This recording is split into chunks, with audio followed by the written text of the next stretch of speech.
brought to you by Silver Pumps. Top quality और consistent performance के लिए सिर्फ सिल्वर पंप्स नाम याद रखना। आपके इस तरह के हालात राजस्थान के अंदर है, तो हमें अब ये जंग सड़कों पर लड़के जीतने हैं। ऐसा ही भर्ती रद्द कराने के साथ साथ उन तमाम मामले जो पेपर लीक से संबंधित है, जिन जिन भर्तियों के मामले आ रहे हैं, और मैं तो ये कहूँगा कि आरपीएससी के कौन सा अध्यक्ष था जिससे शुरुआत हुई पेपर लीक की और अपने चेहते लोगों को नौकरियां दिलाने की, घर बैठ के उनके पेपर करवाने। तो शुरुआत शायद बहुत पहले हो गई थी, 2010-12 से। तो तमाम जो आरपीएससी के चेयरमैन थे, 10-12 जो भी 8-10 आए, उन सब की जांच होनी चाहिए। उनके कितने रिश्तेदार कहाँ कौन कौन सी नौकरियों में, जिनको डिग्री के अंदर तो सेकंड ग्रेड, ग्रेजुएशन के अंदर सेकंड ग्रेड में जा रहे हैं, 10th 3rd डिवीजन से कर रहे हैं, लेकिन टॉप 10 के अंदर आ रहे हैं। कैसे आ रहे हैं भाई बताओ, कहाँ से हो ऐसा जादू उनके पास? तो आरपीएससी के तमाम चेयरमैन सदस्य, इनकी भी जांच होनी चाहिए, इनकी प्रॉपर्टियों की जांच होनी चाहिए।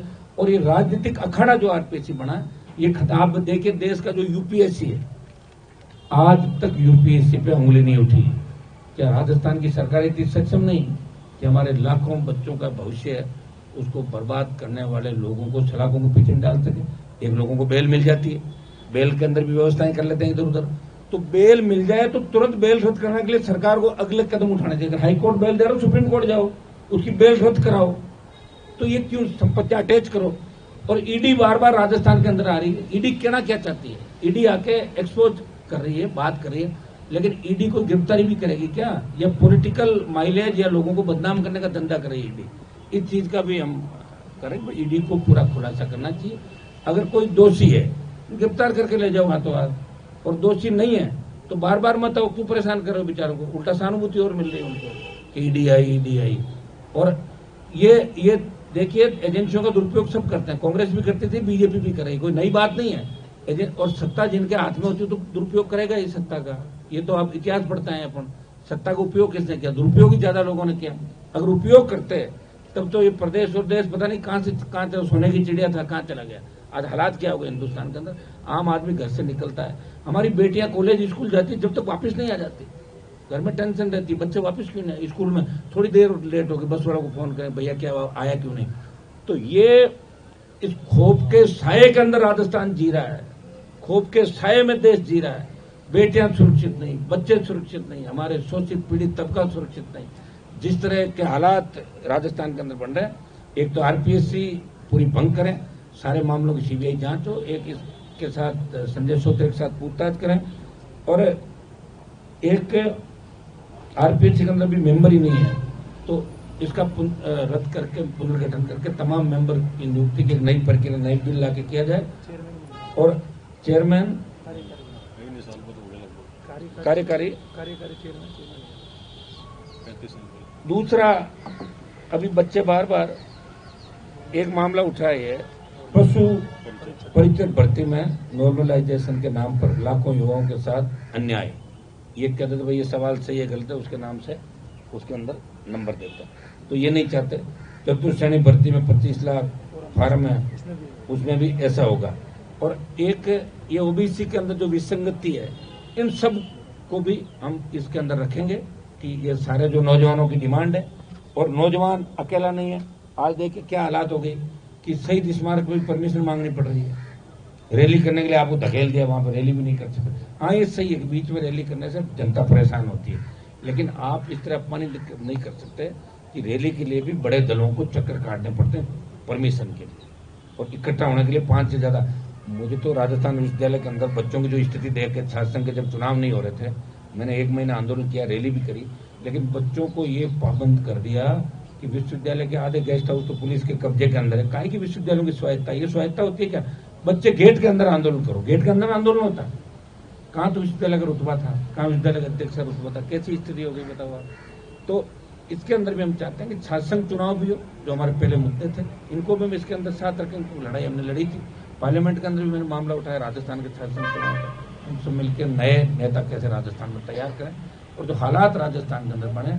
राष्ट्रीय लोकतांत्रिक पार्टी 1.25 साल से प्रयास कर रही है, हर मौके पर आप देख रहे हो। मैं तो लड़ ही रहा हूँ, लेकिन कांग्रेस को भी लड़ना चाहिए बीजेपी के खिलाफ, क्योंकि कांग्रेस लड़ नहीं रही है।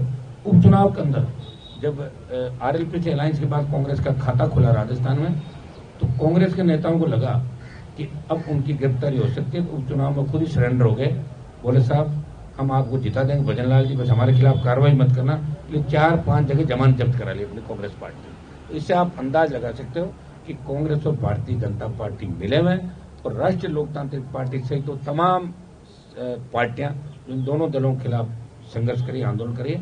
हम राजस्थान की सड़कों पर लड़ेंगे, प्रयास करेंगे, एसआई भर्ती रद्द कराएंगे, चाहे हमें कितना ही बड़ा आंदोलन करना पड़े, चाहे हमें जयपुर में 1 लाख लोगों की रैली करने पड़े आगामी दिनों के अंदर, वो भी हम करेंगे। और परसों से हमारा ये आंदोलन शहीद स्मारक से शुरू होगा। संघर्ष समितियां भी हमारे साथ रहेगी, और राष्ट्रीय लोकतांत्रिक पार्टी संघर्ष समितियों के साथ मिलकर एसआई भर्ती को रद्द कराने के साथ साथ तमाम जो सरकार की कमी खामियां हैं, तमाम जो आम जन को, जवानों को, जिस तरह हमारे पद खाली है, बेरोजगारी भत्ता है, दूसरे मामले कानून की बिगड़ती स्थिति राजस्थान के अंदर, भ्रष्टाचार ब्यूरो पकड़ लेता है, तो आप ये बताइए कि इनको आप परमिशन नहीं देती सरकार वापिस उनके चालान की, तो कितनी बड़ी विडंबना राजस्थान के अंदर है। तो इन सब बातों को लेके एक मैं ये भी करूंगा कि एसओजी के अंदर टोटल जो अधिकारी है आपके एसओजी में, वो तो टोटली शायद मेरे हिसाब से होंगे 20-30 अधिकारी। इतनी फर्जी पेपरों भर्तियों की जांच कैसे कर पाएंगे आप मुझे बताओ। एक अधिकारी अगर जाएगा तो उसका खुद का रूटीन भी रहेगा, वो किस तरह काम करेगा।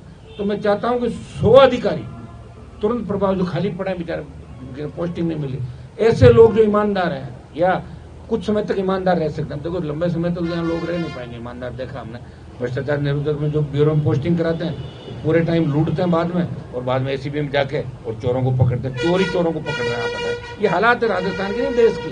तो ऐसे लोग जो ईमानदार हैं या कुछ समय जिनको जोश और जुनून रहता है, ऐसे लोगों की पोस्टिंग एसओजी के अंदर कराएं। कम से कम 100 व्यक्ति एसओजी में, जब ये अभियान सरकार चला रही कि मैं एसओजी के मार्फत तमाम बुक, और मैं ये भी मांग करूंगा 18 से 23 क्यों, 13 से 18 वसुंधरा जी के समय जो भर्तियां रद्द हुई या जो पेपर लीक हुए वो भी जांच करो।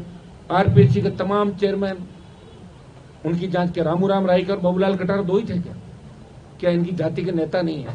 इनकी जाति के नेता नहीं बोले, इसे बेचारों को दबोच के अंदर बिठाए। बाकी लोग संजय श्रोत्रिय, एक हमारे राठौड़ साहब थे पहले, शिव सिंह जी राठौड़, वो तो आजकल सफेद चौड़ा पजामा पहन के राज्यसभा में जाने की तैयारी कर रहे हैं। ऐसे बहुत से लोग राजस्थान के अंदर मिलेंगे जिनके खिलाफ भी जांच की आवश्यकता। मैं तो कहता हूँ एक आध आरपीएससी के जो ऐसे व्यक्ति हैं, इनका नार्को टेस्ट करा दो लाके, पूरी आरपीएससी की परतें खुल जाएगी और सारी पोल खुल जाएगी। ये किसी न किसी को करना होगा, लेकिन भजन लाल जी ये नहीं कर पाएंगे। भजन लाल जी मैं लंबे समय जानता हूँ, वो दूसरे मामले में उनका मैनेजमेंट अच्छा, खाने पीने का, दूसरा सामान मंगवाने का, बढ़ाने का। तो जो आदमी जीवन भर जो काम करता है वो वही करेगा, उसके अलावा उससे उम्मीद मत करो। अब मेरे बारे में मैं कह दूं, मैं संघर्ष ही करूंगा, इस संघर्ष मेरे से बढ़िया कोई नहीं कर सकता। जिद और जुनून के साथ आगे बढ़ना। समय जा रहा, कई लोग जब आप तो मंत्री नहीं बने तो मंत्री बन के क्या कर लेते भाई, कोई लड़ाई भी तो लड़ेगा। राजस्थान में एक लड़ने वाला व्यक्ति भी थी, मुझे ये सौभाग्य मिला कि मैंने पार्टी बनाई 70 साल में, और मेरे बाद में बीएपी भारतीय आदिवासी पार्टी, 2 पार्टी, राष्ट्रीय लोकतांत्रिक पार्टी और बीएपी, राजस्थान की 2 सिंगल मेंबर पार्टियां देश के ऑल पार्टी मीटिंग के अंदर आपको बैठी हुई दिखाई दे रहा है। तो हनुमान बेनीवाल के संघर्ष का ही परिणाम है कि इसने नौजवानों को राजस्थान में लड़ना सिखाया, अपने हक और अधिकार।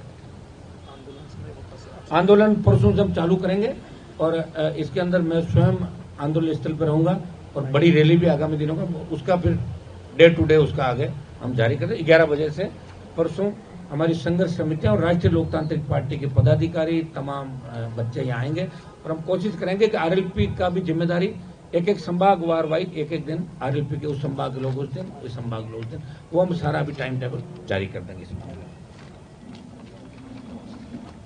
अब आप कोई सवाल वगैरह हो तो पूछिए।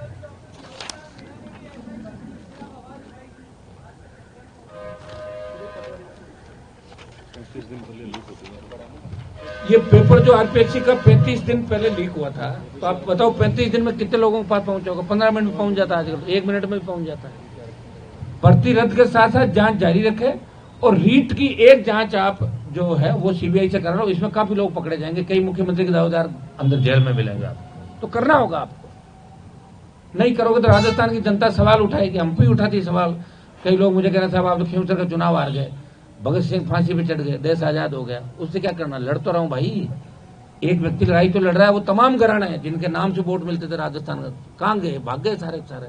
किसी ने किसकी चप्पल उठा ली, किसी ने किसकी उठा ली। कम से कम खुद के उससे बैठा तो हूँ इस राजस्थान का सम्मान बचाने के लिए। आप सवाल करो दो चार ढंग के यार।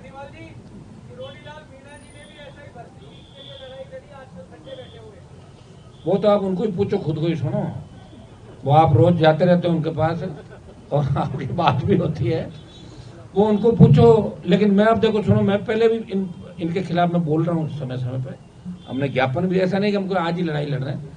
हमने सितंबर 2023 के अंदर लगातार भर्तियां रद्द कराने को लेकर 5 बड़े आंदोलन किए। बजरी के खिलाफ राजस्थान में सबसे बड़ा आंदोलन किया, 12 रैलियां करी और राष्ट्रीय लोकतांत्रिक पार्टी ने करी। बजरी माफिया का दिमाग ठीक किया। जो बजरी 700 रुपए से मिल रही थी उस बजरी को ठेठ नीचे तक ले आए और अब छोटी लीज भी राजस्थान के अंदर दी थी। क्यों नहीं दी जा रही उसका मैं नहीं कह सकता, लेकिन बजरी माफिया के घर अगर ईडी आई और सीबीआई आई तो हनुमान बेनीवाल के और राजस्थान के नौजवानों के संघर्ष का परिणाम ही था। अब लोगों ने वोट नहीं दी, उसको छोड़ दो कि बजरी का आंदोलन हम करें, लोग समझ नहीं पा रहे। सड़क पर टोल दे रहे नहीं, ना समझ है, पुलिस से बेइज्जती करा रहे, वोट नहीं दे रहे। वो मेरे हाथ में नहीं है, लेकिन मेरे संघर्ष में कोई कमी कहीं नजर नहीं आएगी। मेरी कोई बात होता बता दें हनुमान जी। आप उस समय अलायंस, लोगों ने कहा आपने अलायंस तोड़ दिया। मैं ही मेरे सवालों का जवाब दे देता हूँ, आप पूछो मुझे, बताएं आप।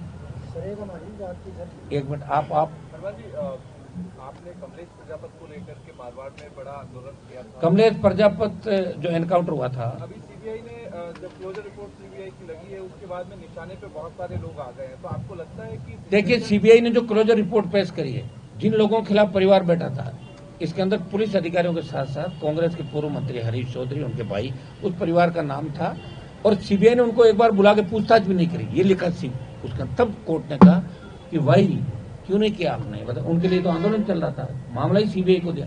तो मैं ये नहीं कह रहा हूँ वो आरोपी है कि नहीं, मुझे तो नहीं पता, सीबीआई तय करेगी।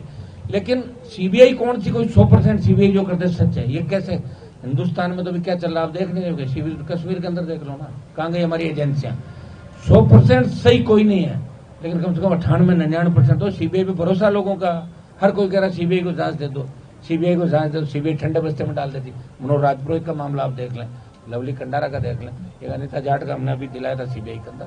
तो सीबीआई के पास भी वही कमी है स्टाफ की, मैंने बता दिया ना आपको। जांचें सीबीआई के पास चली जाती है, पेंडेंसी रहती है, पड़ी रहती है, कौन परवाह करता? जो ज्यादा जल्दबाजी कर लेते हैं मौके पे जाकर, बाकी नहीं होती जांच। तो इसके अंदर ऐसा है, वो 100% फेक एनकाउंटर था और उसमें निश्चित रूप से अगर सीबीआई ईमानदारी से जांच करेगी, वो जो भारतीय जनता पार्टी के 3-4 नेताओं ने, हरीश चौधरी ने पुलिस अधिकारियों को बचाने का काम किया था उस समय। हमारे पास तो सारी चीजें। संघर्ष करने के लिए हनुमान बेनीवाल अब सड़कों पर उतरने वाले हैं, तो क्या इतने दिनों मुझे देखा ही नहीं आपने? सुन, तो मैं अभी क्या कर रहा था, 1.25 साल से मैं क्या कर रहा था, पहले तो ये बताओ आप। ऐसा नहीं कोई संघर्ष जयपुर में करे वही करेगा। अगर राजस्थान के किसी कोने में मैं संघर्ष करूंगा उसको आप संघर्ष मानोगे। मैं बीकानेर में संघर्ष कर रहा हूँ, मैं जोधपुर में कर रहा हूँ, मैं बाड़मेर में कर रहा हूँ, मैं सीकर में कर रहा हूँ, झुंझुनू में कर रहा हूँ, लोकसभा में कर रहा हूँ, सड़कों पे कर रहा हूँ, हर जगह। लोकसभा में आपने सवाल उठाए वो बहुत सही थे, लेकिन किसानों के लिए और छात्रों के लिए अब आप बड़े लेवल पर सड़कों पर उतर रहे हैं, तो क्या राजकुमार रोध की पार्टी का भी? छात्रों के लिए तो आप देखिए मैडम, छात्रों के लिए छात्र संघ चुनाव को लेकर मैंने 1 महीना खराब किया। मैं ये क्या कहूंगा कि मैंने खराब किया, राजस्थान के छात्रों में दम नहीं। मेरी रैली के अंदर जयपुर में 2 लाख छात्र होंगे, वहां 10,000 लोग पहुंचे, वो भी आरएसपी के कार्यकर्ता थे, 200 छात्र थे। मैं क्या कर लूं? अब मैं तो लड़ ही रहा हूं, मैं 28 की लड़ाई लड़ूंगा। हमको जरूरी थोड़ी सीट आए कि नहीं, मैं लड़ रहा हूं। बस हनुमान बेनीवाल लड़ाई लड़ रहा है, अब राजस्थान की जनता साथ देख नहीं देगी, इनकी मर्जी। अब इन बच्चों के लिए लड़ रहा हूं, कल को ऐसा ही बनने के बाद मुझे भूल जाए तो मैं क्या कर सकता हूँ? मान लो भर्ती रद्द हो जाए, ये बन जाए और ये दूसरे कामों में लग जाए, तो मेरी कोई गारंटी थोड़ी है, गारंटी मेरी नहीं। मैं लड़ाई हर कितने अनुमानित छात्र मैं क्या कह रहा हूँ, आरएलपी पार्टी संघर्ष समिति के साथ मिलकर लड़ाई लड़ रही है और हर लड़ाई जो हमने लड़ी, जो रैलियां हमने की राजस्थान के अंदर, हुंकार रैलियां 13 से 18, किसान का कर्ज माफी से लेके दूसरे जो मामले थे, तो हमने स्टेट हाईवे टोल फ्री भी कराए थे, 5 horsepower की बिजली माफ भी कराई थी। ये तमाम जो राजस्थान का मैसेज हमने दिया कि राजस्थान के लोग बहुत लड़ाक हैं, ये 13 से 18 के बाद पार्टी बढ़ाने के बाद ही राजस्थान का मैसेज देश के अंदर गया।